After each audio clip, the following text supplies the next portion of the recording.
Doctor Anshuman, आप क्या suggest करेंगे, क्योंकि ये वैक्सीन को लेके भी बड़े सारे क्वेश्चंस हैं लोगों के दिमाग में। कोई कहता है कोविडशील्ड लेनी चाहिए, कोई कहता है कोई वैक्सीन लेनी चाहिए, कोई स्टेट्स जो हैं कोई एक पर्टिकुलर वैक्सीन की डिमांड कर रही है कि मुझे दूसरी वाली चाहिए ही नहीं। तो आप क्या सजेस्ट करते हो, क्या डिफरेंसेस हैं इन दोनों वैक्सीन में? जी, इसको बिल्कुल वैक्सीन जो बनाते हैं उसकी प्रक्रिया को समझ के आप अपने आप से कंक्लूजन निकल जाएगा आपका कि क्या है। वैक्सीन में दो चीजें सबसे पहले देखी जाती है, चाहे कोवैक्सीन हो जिसमें एटेन्यूएटेड वायरस है, या कोविशील्ड हो जिसमें चिमेरिक प्रोटीन, स्पाइक प्रोटीन को लेकर बनाया गया है। पहली चीज देखी जाती है क्या ये वैक्सीन जिस पर्पज के लिए बनाई जा रही है, मतलब कोरोना से संक्रमण को रोकने कारगर है, तो दोनों वैक्सीन साबित हो गई कारगर है। दूसरा देखा जाए क्या सुरक्षित है, तो दोनों वैक्सीन सुरक्षित है। अब अंतर कितना आता है परसेंटेज का। आपको याद होगा जब वैक्सीनेशन स्टार्ट होने वाला था तो कोविशील्ड को अप्रूवल मिल गया था और उसके सीईओ ने स्टेटमेंट दे दिया था कि भारत बायोटेक का वैक्सीन तो पानी है, जिसके लिए 2 दिन तक बड़ा बवाल चला था मीडिया में। बाद में उसने अपना स्टेटमेंट वापस लिया था क्योंकि उसने झूठ बोला था। वो प्राइवेट कंपनी है, मेजर वैक्सीन प्रोड्यूसर है, और ये गवर्नमेंट की कंपनी थी। अब चलिए दोनों वैक्सीन मार्केट में आ गया। इसका फेज 3 ट्रायल चल रहा था, इसलिए इसको emergency use with restricted approval के लिए कोवैक्सीन को परमिशन मिली थी। जब इसका ट्रायल आया, इसकी रिपोर्ट आई थी, इसने बताया अपना प्रोटेक्शन लेवल कि इस वैक्सीन के बाद 80% है। ये तो उस ट्रायल का है जिसमें लोगों की संख्या कम होती है, 26 से 28 हजार वॉलंटियर को दिया जाता है। दोनों की सच्चाई 1 साल के बाद पता चलेगी कि कितने लोगों में परसिस्टेंस ऑफ एंटीबॉडी, मतलब एंटीबॉडी की मात्रा बरकरार रही और कितने समय तक।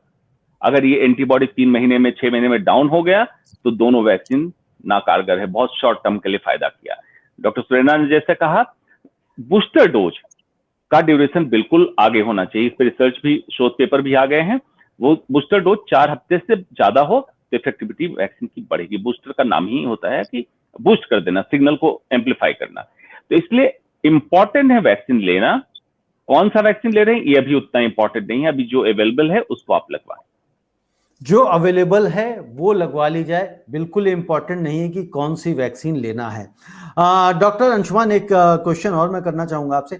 जिस रफ्तार से वैक्सीनेशन हो रहा है, जो वैक्सीन की ड्राइव की रफ्तार है, आपको क्या लगता है कितना लंबा समय लगेगा हमारे पूरे देश को वैक्सीनेटेड होने में? और क्या पूरे 138 करोड़ जनता को वैक्सीन लगवानी जरूरी होगी, लगवानी चाहिए, ताकि कोरोना दोबारा से ना आ सके?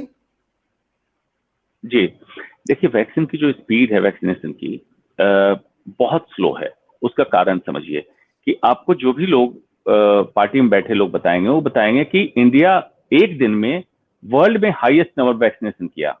ये आपने नंबर्स बताया, मेडिकल साइंस ऐसे नहीं देखता। एक चीज आपको इसमें ऐड कर देना चाहता हूं। उस दिन हमने बात करी थी, तब हमने बात करी थी यूएसए में जो वैक्सीन का परसेंटेज है दोनों डोजेस वालों का, वो 18.9% था, और आज वो 19% से ऊपर है। और इंडिया का उस दिन जो हमने शायद परसों ये डिस्कशन किया था 0.89% था, और आज वो 0.84 है, अगर हम परसेंटेज की बात करें तो।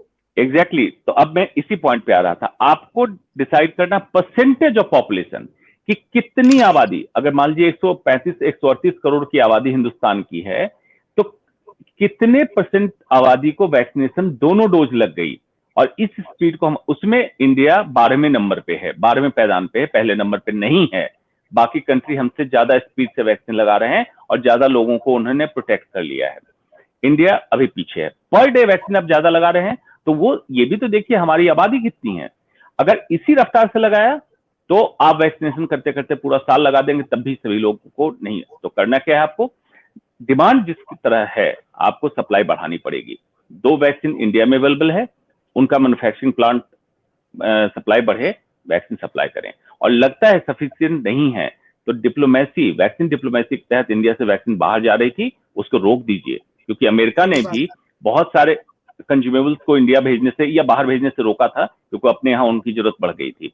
और तीसरी चीज, बाहर के जो दूसरी कंपनी है, मॉडर्ना है, फाइजर है, बहुत सारी कंपनी है, उसकी एंट्री अब कर देनी चाहिए। अगर लग रहा है इंटरनल कंपनी सीरम इंस्टीट्यूट और भारत बायोटेक अगर सप्लाई करने में सफिशिएंट नहीं है तो बाहर के वैक्सीन को एंट्री मिलनी चाहिए, ताकि मैक्सिमम लोगों को वैक्सीन जल्दी से जल्द लगे और चेन ऑफ ट्रांसमिशन टूटना चालू हो जाए। जी, I would chain like of to add, transmission टूटना चालू हो जाए। जी डॉक्टर सुरैना आप बोलिए। I would like to add कि यहाँ पे जैसे इन्होंने बोला कि वैक्सीन इंपोर्ट करनी चाहिए बिकॉज इंडिया में बहुत बड़ा पॉपुलेशन है। वो मतलब price they can give a price of 1,200 rupees, 1,500 rupees they can afford to pay, और जो ले सकते हैं उनको भी अवेलेबल कर देना चाहिए। May be they pay and they take it.